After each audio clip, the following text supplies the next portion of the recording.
you guys want to direct your attention to this screen. So we have all the movies, even Hobbs and Shaw. We have best, acceptable, average, below average, and worst on the screen. Yes. And I think we can all agree that the original Fast and Furious, let's start with number 1, should still be at number 1. Best. Anybody else agree with that, David? I have it as 1A and 1B for Fast and Too Fast. Those are interchangeable to me. Okay. Too Fast, Too Furious is the next one. Okay, let's pull that one up. Where's it at? No, I'm gonna change my answer. Fast and the Furious. It's the first. It's the start. It's gotta. I don't care how much I love Too Fast, Too Furious. There's just something about that first one. That's just. I can rewatch the first one, right? What about you, Chris? You can rewatch the first one, right? Yeah, no, for sure. And I think this one. Okay, David, I'll give you your Too Fast, Too Furious as acceptable. Right there. Acceptable. My screen just... Acceptable? I almost feel slighted enough to drop off the stream. Explain. Okay, because the fact that most of the stuff that happens in that film, that's like, weren't believable. Like when they come off the bridge. I wasn't a big fan of the CGI cars, you know. It's the first movie they started doing computer animation with the cars themselves, you know. What do you mean? The first race! The first race! Yeah. Every car. I'm actually shocked they did it that way because now apparently you can just hang on a rope bridge and swing to the, from Mexico to Maui and be completely fine. But that one, at least they showed like the shocks getting destroyed, the front end's getting destroyed, and you're thinking like, dude, you literally just you just jumped a car. You probably have like 40 grand worth of damage done to your vehicle now for a freaking 10K. Like, okay, what are these people doing? Well, so for example, let's talk about the fact that I don't think that back in that time, in that frame, I don't think that they had EMP guns that could take out cars. You know, and that's one of the things that they. I don't think they had EMP harpoons. Chris, you've seen Too Fast and Furious, right? Yeah, I've seen it. So I don't think they had EMP car guns in Miami that were just able to shoot into your car, impale your car, and then just stop your car from moving. Do they even have those now? I don't even think so. What they had was like those guns at the front of the car that would wrap around the wheel with like rope to stop the car from the back tire from moving. I've seen those happen. I've seen Tucson actually has some of those. But I've never seen an EMP gun on a car. I've also never seen ejectocito, cuz. Oh God, Nate, that's what makes it like those two little things compared to that freaking entire movie is what makes it just acceptable. Okay, I'm gonna put up to best, but I'm also I'm saying acceptable, yeah, because of the CGI cars. That's the only reason why I said it originally. Chris, what do you think? I mean, that's fine. Honestly, it had one of the original characters. I was more interested in Brian's story than I was in Toretto's story anyway.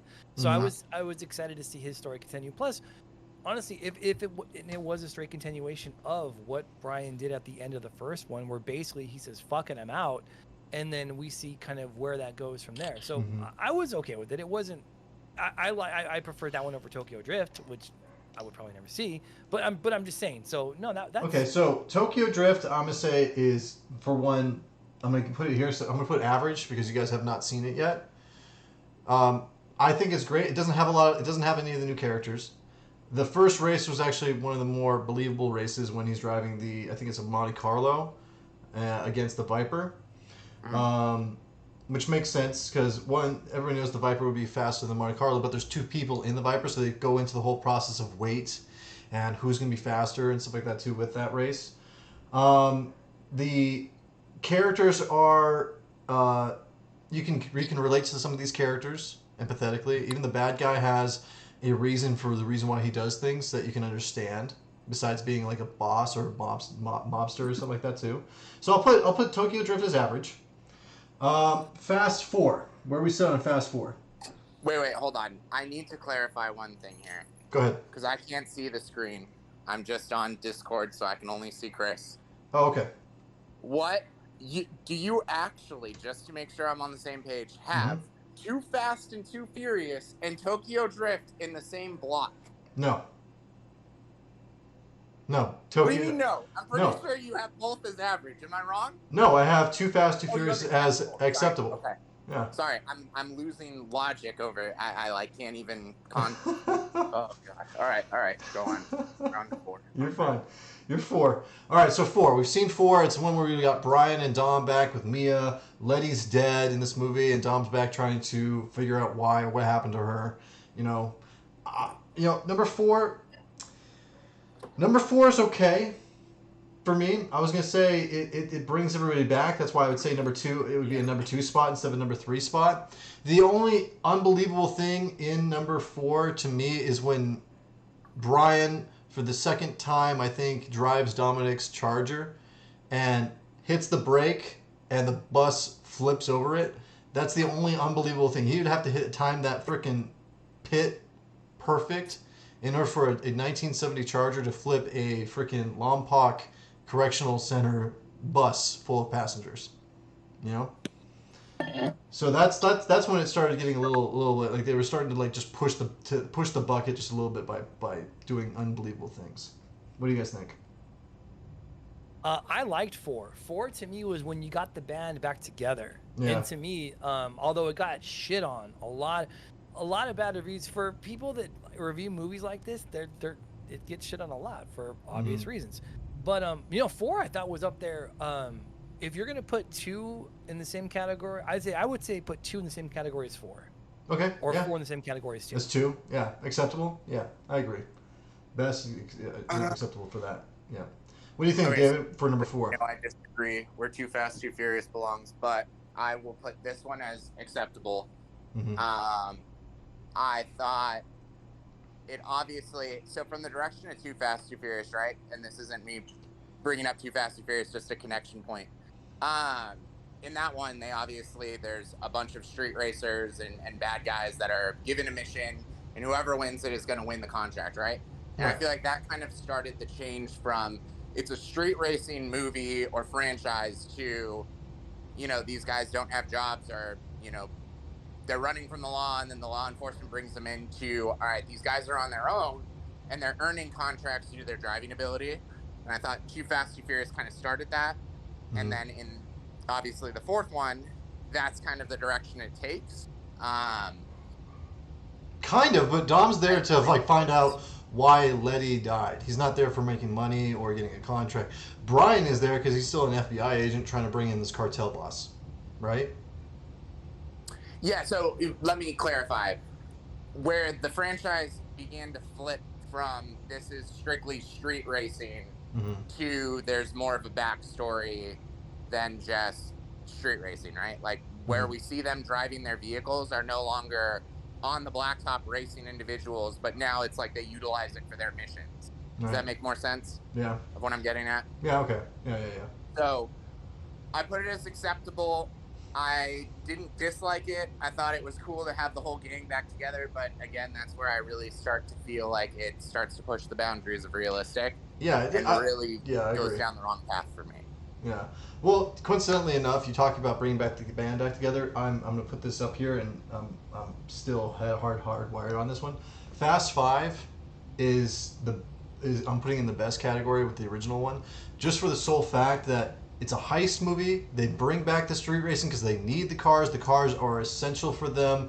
Just besides, I'm driving around in a really $1 million car as the more movies went along. They were trying to find cars that could beat cameras and stuff and be fast enough to get away with billions of dollars and stuff like that too. They're bringing people. This is where the franchise kind of, it reached that intersection. You got Tej and Roman coming back from Too Fast, Too Furious. You got Gal Gadot coming back from, the 4th movie and stuff like that too, and other people, and Han. And I just really, Fast 5 is still one of my top favorites. You meet Dom's baby mama? Yeah, Elsa, Chris Hemsworth's wife. Yep. Yep. That's Chris Hemsworth's wife? That's Chris Hemsworth's wife, man. And I didn't know that. And Fast 5 happened because of the fans. I'll put it out there right there. I don't know if they were going to continue after 4 when they break Dom and there were criminals on the run. I was okay with that franchise ending there.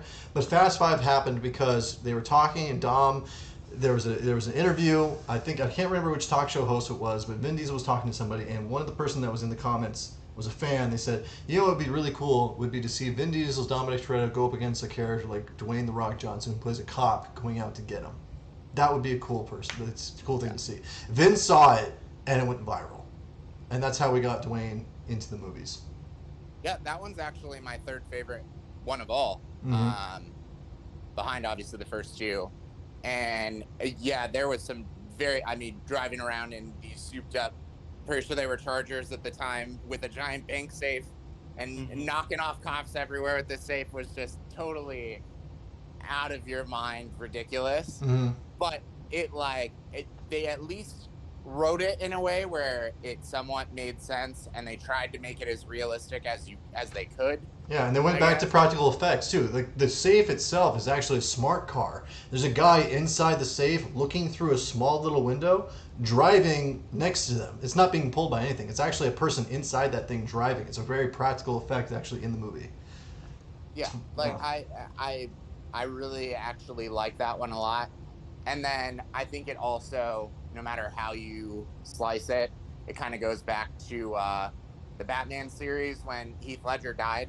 Like, I still feel like that was my favorite one of all. And I can't honestly tell you if it was because Heath Ledger died and kind of the backstory behind it adds an extra dimension and soul to it, right? So you know that he died in the Fast movie. They're bringing him in, like, I don't know, but who died in the Fast movie? What do you mean? So let me actually, I'm skipping ahead. Sorry, ignore that part for the next one. Okay, I'm two more. We know where David's got Fast 7. Yeah. Well, let's talk about Fast 6. You know, it was they made their millions. You know, they're all living themselves. Paul becomes a father. You know, he's got his son, and coming along as well into the world. And this is the one, isn't Fast 6 where they go out to go up against Owen Shaw? You know, isn't that one in Fast 6 and stuff like that? They had yeah. So Fast 6 is when they're going up with Owen. This is where, and for me, Fast and the Furious changed. It was no longer street racers. For whatever reason, the writers are like, you know what, Dwayne "The Rock" Johnson needs a DSS agent. He needs street racers to help take down an international criminal. Okay. Don't get me wrong, this still has a lot of funny moments. It has a lot of interesting moments. This is where they brought Michelle Rodriguez back as well. But in my opinion, this is where the decline started, and I really want to put this as below average. What do you guys think? Yeah, I didn't see it because of the exact reasons that you brought up. Oh, there you go. What about you, Chris? Honestly, it would be middle tier. So I would put it as a number 3. Really? Well, number 3 from the top. So this is where they take down a tank with a smashed fastback Mustang, by the way. And it's funny. So this is where this is where the ridiculousness of the character really turned me off. I remember turning to my girlfriend, like, this is fucking stupid. But what I liked about it was the end part of it, because we finally have stakes. We have people dying. We find out that this is where Gal Gadot's character dies. This is where Han allegedly dies, and this is where Han doesn't die yet. Han leaves for Tokyo at the end of this one because Gal died. Yeah, and during the post-credit scene, we have Jason Statham walking away from the accident. That's when we knew That's when we knew how he died. Yes, you are correct. But that's at the post-credits of this movie. True, you are right. You are very correct. So that's what I mean, because finally we have stakes. And like, dude, to me, when people don't die, it's like watching a Marvel movie. That's why I refer to it as being a superhero movie. No one's gonna die here. Okay. Like, you're never gonna lose anybody that matters, and when you start losing people that matters, then you have higher stakes. So you think number 3 average for this one then, because of the stakes itself? And I only mean by the last 20 minutes of the movie. Yeah. Like, you know what I mean? Because I think that the addition of Jason Statham along with The Rock and losing Gal Gadot and figuring out that Han died and who killed him, even though I don't know if that linked up because I didn't see 3. Yeah, I think the last 20 minutes of this movie makes it in, my 3rd tier for that's just me. All right, well, I will agree on death, which is why I think the first one was so awesome. Is you had 2 of the main people in the crew, you didn't know that the dude who got airlifted, what happened to him, and you assumed with how badly damaged he was that he was more than likely dead. Right. You then had the drive-by shooting. Jesse. You then had the main leader and his brother of the rival gang die. You had Dom almost die. Like, that's what made it so legit and feel like it was real. Is like, yeah, dude, these guys are tempting fate, and I don't care what great racer you are. If you're genuinely street racing, like, there's gonna be something that comes your way that doesn't go as planned, and you're putting your life on the line every time you try and do it. Right. And so that's what I really liked about it. So I like that that's your breakdown of it. So now I kind of feel like I have to go back and watch that one. Yeah. So I'll put 6 to average. You know, I will. I'll do that. You know, it's still in my opinion, it's still definitely where the what they can do starts getting pushed. There's no reason that these people should be going up against Owen Shaw. And this is the part where Roman's comedy kind of flies, where he's like, "It's us. Look, we got a skinny Hobbs. We got that's a hacker with a beanie. That's you, Tej. And Brian, when did you do this photo shoot? You know, it's the blonde chick and stuff like that. You know, that's when it's like they start going up against people that have been in this game that they're not even supposed to be there, but somehow they win. You know, they improvise, as Paul says. Now, the one movie that always kills me, and this is where a franchise, in my opinion, reached the perfect send-off and the perfect ending to a series, but then they decided to just keep going. Number 7. So correct me if I'm wrong before we get started, because again, as I mentioned from the last one, I had given up on the series, and the only reason that I came back is because of his death, and I felt like with how much I loved 1 and 2, I had to see the actual send-off. Yeah. So Fast 7 is the one that they take on the freaking submarine on ice. Am I correct? No, that's Fate. That's okay, 8. got it. Okay, good. No. Then Number 7. Number 7 is the one where Paul died halfway through. And coincidentally enough, in my favorite one in Fast 5, it makes me tear up because it's the first time you see a Porsche in any of the movies, and they've mentioned it. Paul looks at a Porsche in Fast 5 going, "Ooh, I've always wanted one of those." And that's the same. It's the same exact car he passed away in November of 2017. Which at some point, I kind of feel like we should have a topic on what our thoughts are on his death, and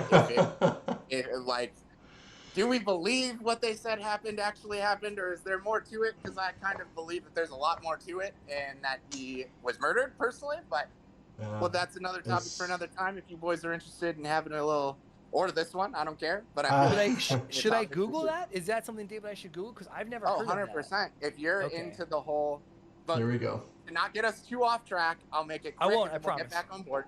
No. If you are at all a believer in some of the people that are famous and in Hollywood that were trying to expose certain things, and getting murdered or suicided, whether it's Kate Spade, Chester, who was Chester's best friend that was working with him that died like a month before? The guy was part of Soundgarden? Yeah. Can't remember his name. Him, Anthony Bourdain. If you're a believer in any of that, of people that were attempting to expose something and then either got suicided or killed, then most recent one would be McAfee. Yep. Because Paul Walker was very, very big in into exposing child sex trafficking, and rumors were he was working on a film to expose Hollywood and the child sex trafficking that is rumored to be a part of it, if you can even call it rumored anymore, and that someone had messed with his brakes and had killed him, very similar to, if you go down the rabbit hole, Princess Diana as well. It's very interesting that both seem to die in the same fate, fighting the same thing. So, if in the future you boys are down to do a podcast, I would love to do that, because I think there's a lot to unpack here, and I know Nate's love for the guy, so I'm interested to hear his thought. He was definitely a role model of mine, for sure. But David, I'm down for that. Like dark net shit for me is kind of like I'm terrified and intrigued equally at the same time. Let's Oh do boy. it. Let's do Oh it. boy, we're bringing we're bringing him down No, the dude, rabbit hole. Yeah, I've been on that train for a long time. It would It's be- hard to talk to people about because you get the looks. I'm You're your like, guy. Ask Nate. Yeah, I've been on this David- train for like 8 David's the one that years. introduced me to Mandela effect and just like gave my head yeah, an aneurysm. Mandela effect's crazy. Yeah. But It's fucking crazy. you guys need to watch Person of Interest, and because if you guys like that kind of dark web, like people getting assassinated or taken out, kind of stuff, that's the best show for you. I've been telling you, Chris, watch that for months, Yeah. especially from Yeah. ReelChat. You But have. And it's funny. David was actually commenting in the chat that day too. So yeah. I remember. Yeah, I'll you reel do. it Anyway. back in Yeah. because Yeah. we'll have that conversation. I definitely am down to have that podcast, and we'll get some research going ahead of time and bring up some topics. But as far as this one, again, you kind of heard my beginning opinion of it in the aspect of I truly wonder, because when someone asked me for Batman when Heath Ledger died, did I feel like that movie was the best? And you have to remember, at that time, I was in this weird, I'm not into superheroes thing. I didn't see the first Batman. Like, I just wasn't into it. And I was given tickets to the premiere in Tucson and saw it, and it completely changed my life, threw me down the superhero rabbit hole. And I thought Heath Ledger was unbelievable.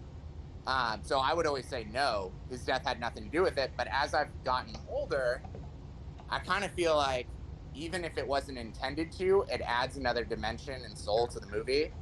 So knowing in this one that he had died halfway through, knowing how he died, whether nefarious or not, like just behind the wheel of a car as someone who like didn't live this life, obviously, but lived the aspect of fast cars and having fun and loving that. And that's how he died. And that they bring in his brother and they're spending all this money on CGI to make it him. Like, I don't know if that's what made this movie, but like, it was that soulful end off where it should have honestly ended. Yeah. And I went to the theaters, and it's the first time I've seen my original crew from Street Racing here in Tucson. We all hit each other up because we knew what that character and that actor meant to us and stuff. And we all went. It was like 6 of us. It was Travis, Jimmy, it was Chuck, and Charlie, and everybody else. We were all in the same line. And the moment they came up, I just looked down. All of us were just crying. Some of the guys that I think Sauber was even there too, and we were all just sitting in the theater fucking crying. And we just all walked out. We all drove up to Mount Lemmon. We hung out up on Mount Lemmon, drove down the mountain, and stuff like that after the movie. That was the last film that I felt connected to the franchise, and I think that's where it ended for me, honestly. Well, when they lose a primary character like that, it's hard to come back from, right? Whether they're written out or something, or how tragically this character was kind of exited from the series. You know, it's hard to come back from. I mean, and regardless of how I felt about the actual movie itself, if we look at the actual movie as a whole, this is where like Dwayne is taking out a drone with an ambulance, or Dominic is flying his Charger at a helicopter to blow it up with grenades and stuff like that. You know, so that's why, in my opinion, Fast 7 is average for me. I agree. Yeah, I actually really enjoy the characters too. I would echo everything that David said too, because I really enjoy it. Like if it's on TV, I'll watch it, and I don't know if I love it because of everything that went around it, and you know, it was a huge technical achievement to do what they did too, because he passed away during like the first third of filming. So knowing, I mean, we've all been on sets before, and imagine that part of it, and you know, just never mind the emotional part of it, the technical part of it, and then as a director, who this was directed by James Wan, had to get his troops back in order to finish a movie when one of the principal leads and friends that have been around since 2001 passed away. Like, imagine the stress. Vin even named his daughter Paulina after him. Well, and can we also bring up the fact that in kind of polar opposite fashion, right? Like, you think of, or at least I should say, I think of Hollywood as you have these production companies that truly don't necessarily give a shit, probably maybe a quarter of the time that they actually care. It's just a money game, right? And it's a business, so I get it. But very easily with where production could have been and the pure cost. Yeah. The pure cost of the CGI to bring this guy in, they could have said, all right, we're going to have something crazy happen. Whether it makes sense or not, we'll try and make it as easy to make sense or not, but just kill him off wherever the filming was at that time and then pick up where we left off. But the fact that they were like, no, he needs a respectful send-off. We are going to spend whatever money we need to bring him in. I'm actually interested to find out how much it costs. And I see Chris doing something, so I'm hoping that's what he's actually looking into. That's why you make it. He's a numbers man. He's the numbers man in the podcast. He loves looking that stuff up.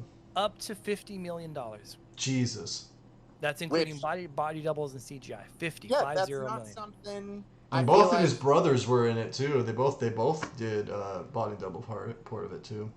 Like correct me if I'm wrong, but 9.5 out of 10 times a production company's not doing that. They're either calling it a day, or they're gonna write something in to end that character right there and then and finish filming. Yeah. So the inclusion of that cost put it to the budget was between 190 and 250. They've got some leeway there. So if it is 190, a quarter of their budget. I was just gonna say 25% of the actual budget was made so that dude can get the send off that the fans And it was the best send off to a character I've ever seen in a franchise. Yeah. The best one. He rolls up in a white Supra next to him. He's like, "You were gonna leave without saying goodbye," and then they do this flashback. Well, I still tear up whenever I hear that song, you know. And it was also the first time a Fast franchise film got a Grammy because of that song, too. Yeah. And again, to compound everything that we're saying, whether people were more influenced to go see it because they knew the circumstances surrounding it, but this is the $1.5 million film. Yep. I mean, at the this time, is the first one. It beat out Avatar quicker. Well, yeah, right now, well, it didn't. Maybe it made that much money faster, but it was at the time. It was the fourth highest grossing film. I think Jurassic's above it now, and I'm pretty sure Endgame's above it now too. Yeah, but, no, I'm talking about like at the time when it was coming out, it beat out Avatar quicker. It was probably faster to get to $1 billion, sure, but I mean, Avatar's, they're never gonna move that spot. So it brought people like me back into the franchise because up until that point, the fourth and the fifth one I did not see until it was on HBO, randomly on, and was like, oh, all right, I'll flip it on. Why not? Like, there's nothing else on. And then I watched and was like, oh, okay, not bad. This brought me back in the theaters and brought me back to the original, even though it wasn't that style. It brought me back in that reminiscent place of 1 and 2 for me, that I was like, all right, I will spend my money on this. I will see it the weekend it comes out. I will cry in the theater with everybody else. Like it brought people back. There was just like so many, like even Jordan Brewster is really sad because it's funny. She was making a film or a TV show in Texas. And so when she came back to actually shoot her scenes, none of her scenes were shot with Brian. All of those scenes were either a body double or CGI'd because he had already passed when it was her turn to shoot her scenes. Yeah. Like the last time they worked together was in 6. And I'd love to have a conversation with you guys about that. I'm like, and again, I think it's such an interesting psychological experiment, and where if you feel more inclined to see a movie because you know someone passed away during it, and again, The Dark Knight is probably the only other example I could think of because David brought it up too. Yeah. But that's an interesting conversation as well. But this was good. Yeah, I like 7. I just think it's more average based, not just because of the emotional. I can't let my emotions factor into this tier itself. It has to be based on the movie. So that's why I agree with it. Yeah. Movie quality was average. It was okay, but the meaning behind it and everything, the story brought that up. But it kind of brings up, to hit on Chris's point, music, right? So I would hands down believe, and I think Nate would also agree with it, I am probably the biggest Juice WRLD fan on planet Earth. And I loved the dude before he died because the fact his freestyles and just the way that he would write is very different than the typical rap music. And just the fact that he was so open in his music, and you find out, like, dude, he freestyled every album he did. Just the things that this kid would do, which is next level. But then he dies, and it brings up, like, other artists like XXX Tentacion, right? Hated the dude. Never listened to a song that he had, but he died, and all of a sudden you're like, well, I'm gonna listen to him. Mm. Or Little Peep, who actually died in Tucson. Same thing. Never heard a song of his before. He dies, and you're listening to him. And now you're looking at numbers when an artist dies, what they do. And honestly, I mean, we're going to have the conversation about the nefarious shit that goes down eventually. Hopefully, but it kind of makes sense when you add in that cycle, because you can take someone who's completely average and turn them into a #1 artist with broken records for streaming and downloads, let alone when you take someone who's actually a star like Paul Walker, or at that time, Juice WRLD was becoming a mega star. Like, you kill someone off like that, what are their numbers going to do? What did Michael Jackson's numbers do when he died? And Michael Jackson died, mind you, before streaming was where it's at now. Right. Apple Music was not what it is now. No, yeah. So, I mean, it 100%, it's just through, doesn't matter what the art project itself is, whether it's a movie and you're an actor or you're an artist who's singing or rapping. I feel like death adds a whole new dimension to it, where those people that are like, I'll eventually watch one of those or listen to one of them eventually, like, or you know what I mean? All of a sudden that eventually ends, and it's like, this is what we got. I need to hear what this person was all about because they're gone. Like, what is the hype around them? That's a really good point. No, that's a very good point. And that kind of leads me to the next three, which we already talked about pretty much at length. But Fate, below average for me. Number 8 was just so bad. That's the submarine one, right? That's the submarine one that David was bringing up. God. With Tyrese Gibson driving a orange Lamborghini Murcielago in the Russian tundra. And you've got, you got Shaw working again and stuff like that too. I love the scene where Deckard Shaw goes on the airplane with Vin's son, and he's just talking to the kid and stuff like that too. And the baby's got the little, the microphones over his ears so he doesn't hear the gunshots and stuff like that too when he's getting saved. That's probably my favorite scene from the whole movie. Everything else is just trash, in my opinion. I also love when they bring in aspects. I don't care what the movie is, but something that's somewhat realistic, but not quite yet.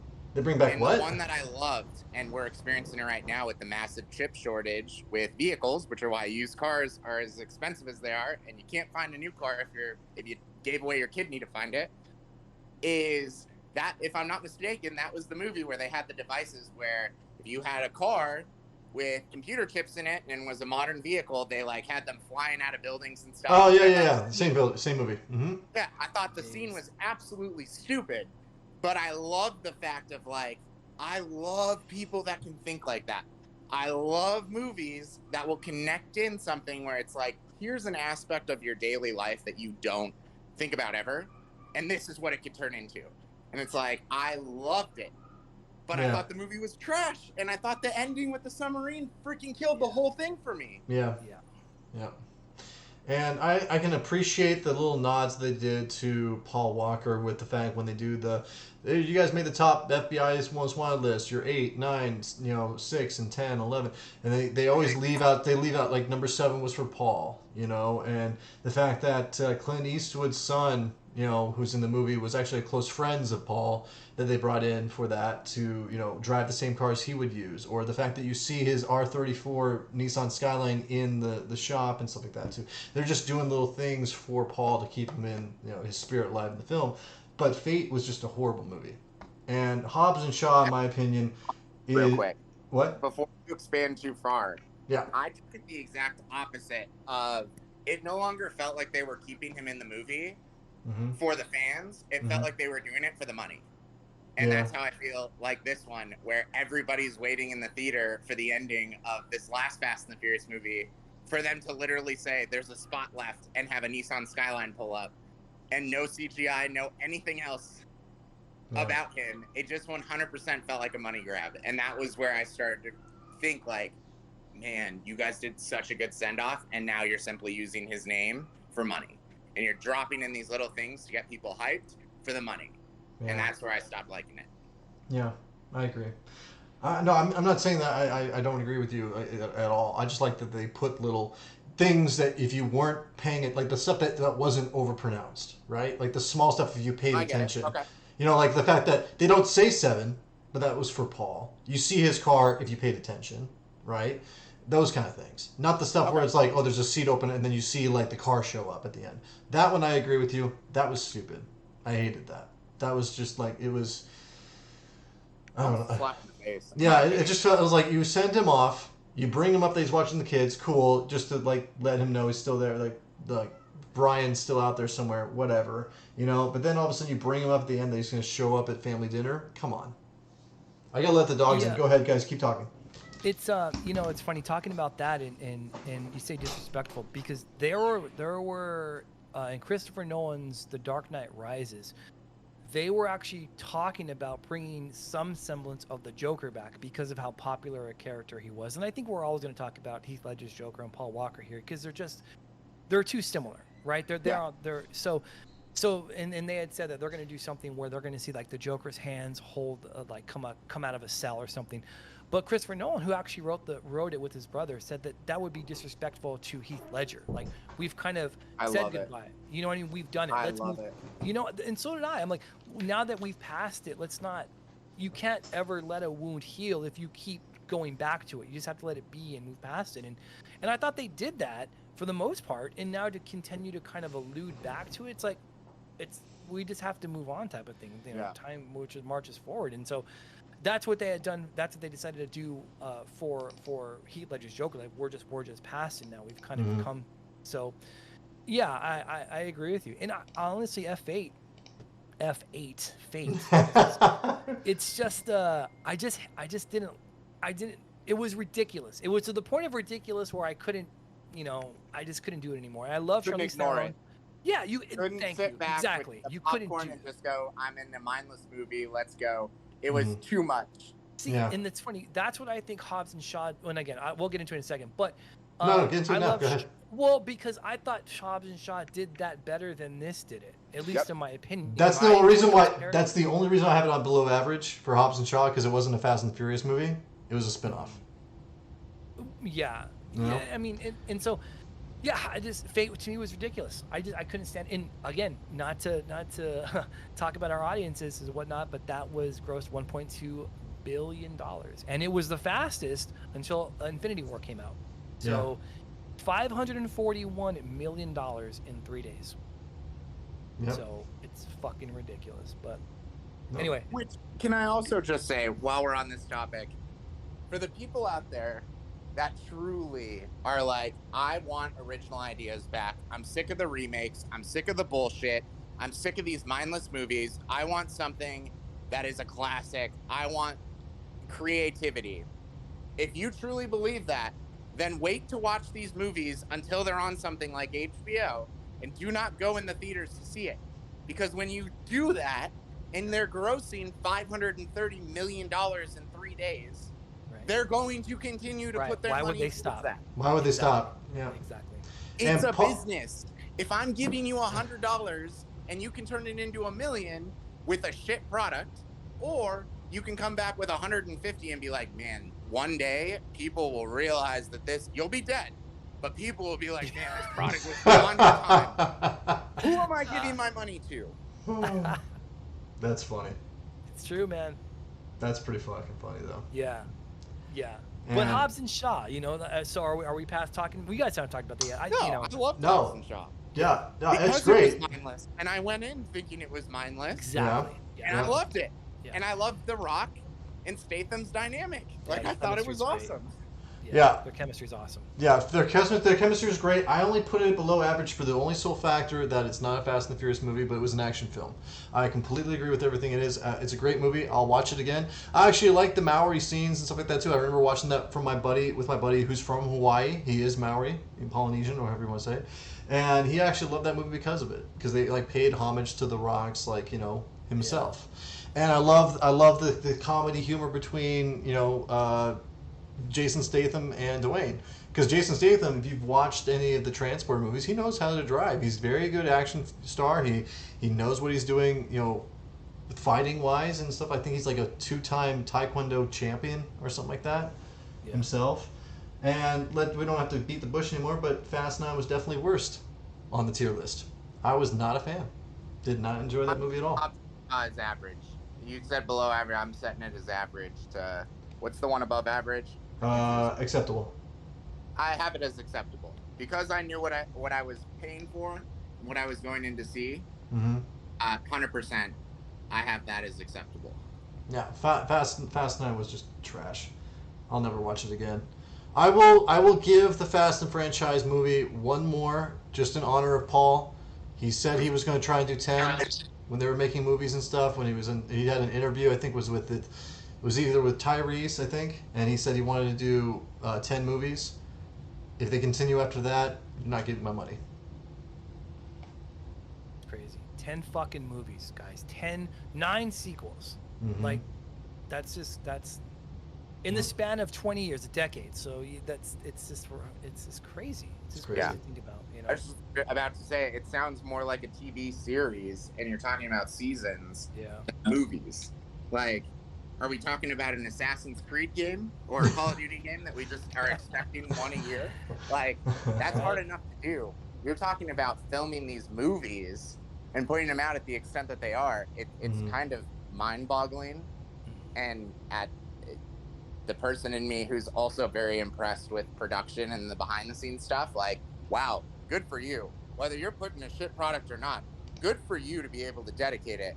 I also don't know when Vin Diesel turned into a vegetable. Like, I don't know if he had a stroke or something, but Fast 9, he had the same look on his face. He, like, said 2 words. Like, I don't know. Well, he didn't actually have a lot of dialogue, did he? I forgot about that, yeah. No, and he had the same look on his face that just, like, it literally looked like someone put his head in a microwave for, like, 3 seconds. Not enough to kill him, but just enough to really mess up his head. Like, his flashback person had more dialogue than him. 100%.